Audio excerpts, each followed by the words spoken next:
Hi అండి, అందరికీ నమస్కారం. ఈరోజు ఈ వీడియోలో వచ్చరికి మన దగ్గర ఖాళీ టూత్పేస్ట్ ఉంటే ఏం అవసరం ఉందని పడేస్తాం కదండి, దాన్ని చాలా బాగా రీయూజ్ చేసుకోవచ్చండి.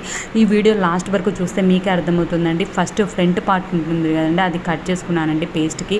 అది కట్ చేసుకున్న తర్వాత సైడ్స్ కట్ చేసుకున్నానండి. కట్ చేసుకున్న తర్వాత ఆ టూ పార్ట్స్ ఒక పార్ట్కి కొంచెం కట్ చేశానండి. అలా కట్ చేసుకున్న తర్వాత మన దగ్గర చిల్లర డబ్బులు ఉంటాయి కదండి, అవి హ్యాండ్ బ్యాగ్లో ఎక్కడంటే అక్కడ వేస్తామండి. అవసరం ఉన్నప్పుడు వెతుక్కోవాల్సి వస్తుందండి. అలా వెతుక్కోవాల్సిన అవసరం లేకుండా ఇలా వేసుకొని పెట్టుకున్నామంటే డైరెక్ట్గా తీసుకొని మనకి ఎంత కావాలంటే అంత తీసుకొని దాంట్లోనే ఉంటాయండి. చాలా బాగా ఉపయోగపడుతుందండి. తప్పకుండా మీరు కూడా ట్రై చేయండి. ఒక డబల్ టేప్ తీసుకున్నానండి.